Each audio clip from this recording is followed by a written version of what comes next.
Salve, salve galera, como é que você tá? Espero que você esteja muito bem. Como você pode ver, lembrei da senha do canal Zoeira. Simplesmente perdi o tesão de gravar vídeo. Mas agora me deu uma vontade repentina de voltar. Não voltar pra sempre, né? Porque o YouTube é muito ingrato. Então a gente acaba perdendo o tesão mesmo de gravar vídeo e não ver retorno do que a gente faz.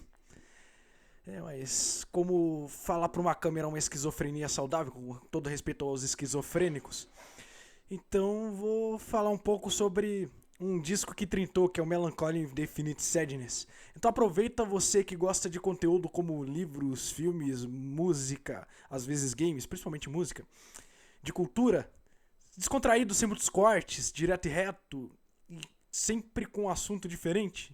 Então se inscreve no canal, ativa o sininho, deixa um like, comentário para engajar, é de graça e não machuca. E um gole na cervejinha para começarmos. Se você for menor de idade, passa longe dessa cerveja, tá? Todas as outras também. Isso aqui não tem fetanol. E essa piada vai envelhecer muito mal, mas que se dane.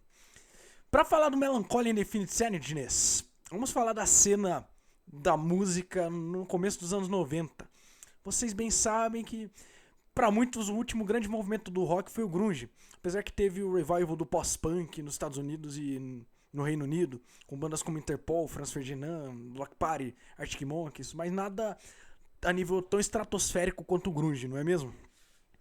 E o principal expoente foi o Nevermind, do Nirvana, mas já já vou falar dele.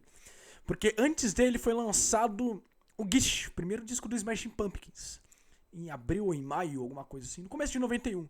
Foi produzido pelo Butch Vig, que mais tarde produziria o Nevermind, que foi lançado em 24 de setembro de 91, no final daquele ano.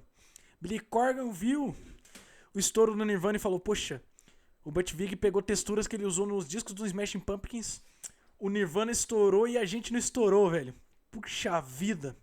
Meio que sendo um babaca falando isso, né? O Billy Corgan, a gente sabe que é uma pessoa meio intragável, meio insuportável, não é mesmo? Mas de qualquer maneira, apesar dele querer esse sucesso que o Nirvana tinha, ele detestava o rótulo de grunge. Qualquer banda pesadinha nos anos 90, na primeira metade dos anos 90, era classificada como grunge. Não importa se era de Seattle ou não. Por exemplo, você tem os Smashing Pumpkins, que eles eram de Chicago, foram classificados assim. O Stone Temple Pilots, que era de San Diego, foi classificado assim. Especialmente as bandas de Seattle, que mesmo as bandas de lá também não tinha nada a ver umas com as outras. Por exemplo, o Soundgarden não tem nada a ver com Nirvana.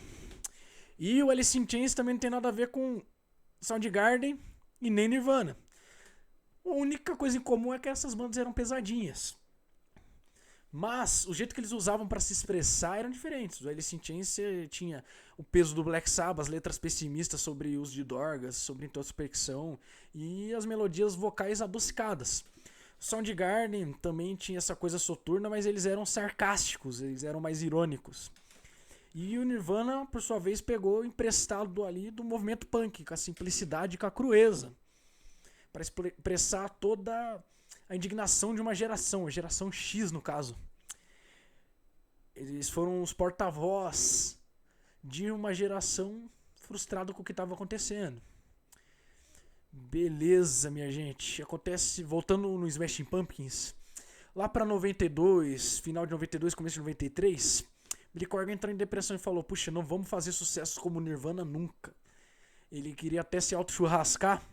E ao mesmo tempo, dentro da banda, estavam acontecendo conflitos. Os bastidores não eram dos melhores. A Darcy, a baixista, e o guitarrista James Iha, eles namoraram e terminaram, mas continuaram na mesma banda quebrando pau. E tínhamos o batera Jimmy Chamberlain, um dos melhores bateras da história. Esse cara é um monstro. Ele estava usando tóxicos. Para que ele não tivesse acesso aos traficantes, o Billy Corgan levou todo mundo para outra cidade que não era Chicago. Não lembro bem se era Los Angeles, não lembro para onde foi. Mas só para afastar o Jimmy Chamberlain dos caras. Mas infelizmente ele conseguiu um contato lá e continuou usando as dorgas. Fora que o Billy Corgan era um tirano também. Dizem as más línguas que dos dois primeiros discos ele gravou guitarra e baixo. Ele, em entrevistas, ele disse também que 90% que você ouve no Smashing Pumpkins é Billy Corgan e Jimmy Chamberlain, que ele faz o baixo e as guitarras, e Jimmy Chamberlain toca a bateria. Ele é insubstituível, né? Mas de qualquer maneira, em 93 saiu Siamese Dream, obra-prima, segundo disco do Smashing Pumpkins. Ele tinha aquele peso que você via no grunge, porém, entretanto, todavia, Ele tinha as texturas de guitarra do shoegaze, do My Bloody Valentine. Aquela coisa de guitarras texturizadas, camadas de guitarra para se criar uma densidade. Essa densidade tão densa que chegava a ser emocional, e por trás dessas camas sonoras de guitarra ele expressava seus sentimentos de angústia sobre a mídia, sobre os pais, sobre como ele estava angustiado da pele para dentro, ele era uma bagunça e ninguém o compreendia. Não é mesmo? Como ele estava fazendo sucesso e como a mídia é bicho cão. Não é mesmo? Ótimo, e foi o disco da banda mais vendido até então, antes de chegar o Melancholy Infinite Sadness, que foi lançado dia 24 de outubro de 95. Se você está assistindo o vídeo no período que ele foi gravado, esse álbum trintou. Ele tem 30 anos e se sente um fracasso? Claro que não, porque foi o disco mais vendido da carreira do Smashing Pumpkins. O mais bem sucedido, o mais conhecido e mais celebrado também. Se bem que na época que ele saiu, ele dividiu opiniões. Billy Corgan falou que ele era o The Wall da geração X, justamente por ser um disco duplo como o The Wall e ser o porta-voz de uma geração. Mas a mídia especializada falou, puxa vida, esse cara ele tá biluteté, ele tá pretencioso. Se antes ele fazia um rock, ele começou a botar umas coisas de orquestra, umas coisas acústicas nada a ver, ele atirado pra todos os lados, pra todos os estilos, em vez de focar no estilo só, muito sem foco, muito arrogante da parte dele. Mas fazer o quê? A geração precisava de uma voz, de alguém que dissesse, que falasse das angústias que eles estavam sentindo e não conseguiam se expressar, até porque o Kurt Cobain, um ano antes, tinha falecido. O principal porta-voz, o símbolo da geração X, tinha ido de arrasta. Então o que acontece? O grunge tinha morrido, a galera falou, agora sim o rock morreu, mano. Até porque começou a aparecer uma versão mais inofensiva do grunge, que é o pós-grunge. Bandas como Foo Fighters, Bush, Silverchair, eles tinham as guitarras mais pesadinhas, mas com um apelo mais pop, mais pras massas. Uma versão mais comercial e palatável do que foi o grunge. Mas o Billy Corgan queria ir além, ele não só rejeitava esse rótulo de grunge, fez um esforço descomunal para se afastar, como ele falou, cara, a gente tem um compromisso artístico a mais do que essa galera aí de Seattle. Vamos provar por A mais B. Por isso, ele chamou dois produtores inusitados, Alan Moulder e Flood, que produziram bandas como Depeche Mode e Nine Inch Nails, bandas eletrônicas, da esfera eletrônica. Então ele pôde testar não só com as camadas de guitarra, mas textura de orquestra, texturas de baterias e teclados. Tem teclado pra caramba nesse disco, tanto é que na turnê do Melancholy ele teve que chamar um tecladista pra se juntar à banda. Então é um disco onívoro no que se diz respeito a estilos musicais. Tem muita variedade, você não cansa escutando esse disco inteiro. Apesar de ter umas faixas que são fillers, mas são poucas vezes que você pula de faixa. Mas eles fizeram uma peneira legal, que eles gravaram mais de 60 músicas, dessa vez com a colaboração da banda inteira, sem o Billy Corgan ser tão tirânico assim, deixou a galera colaborar, deixou de ser tão chato. Então você tem mais variedade nesse disco, não é mesmo? Mas o Billy Corgan é tão chatolino que esse foi o último disco que ele tinha cabelo na cabeça quando ele gravou. O Billy Corgan é tão chato que nem os cabelos aguentaram ficar na cabeça dele. E depois começou a fase do Avadori, que ele já começou a ficar com a cabeça peladinha, né? Cabecinha de ovo. Mas de qualquer maneira, o disco começa com Melancholy Infinite Sadness, uma música instrumental com teclados e pianos.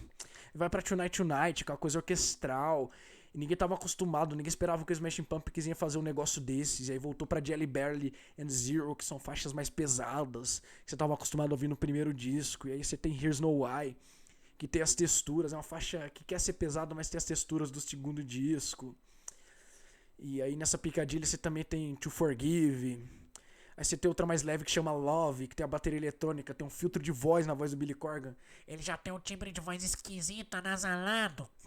E aí você tem um filtro de voz pra deixar o negócio mais hermético ainda. E tem pra mim que é a melhor música desse primeiro CD, que é Porcelain of Vast Oceans. Ela começa como um rock, hard rock dos anos 70, mas aí ela vai emendar num negócio dream pop, com várias guitarras, lindo, 9 minutos assim de encher os olhos e os ouvidos.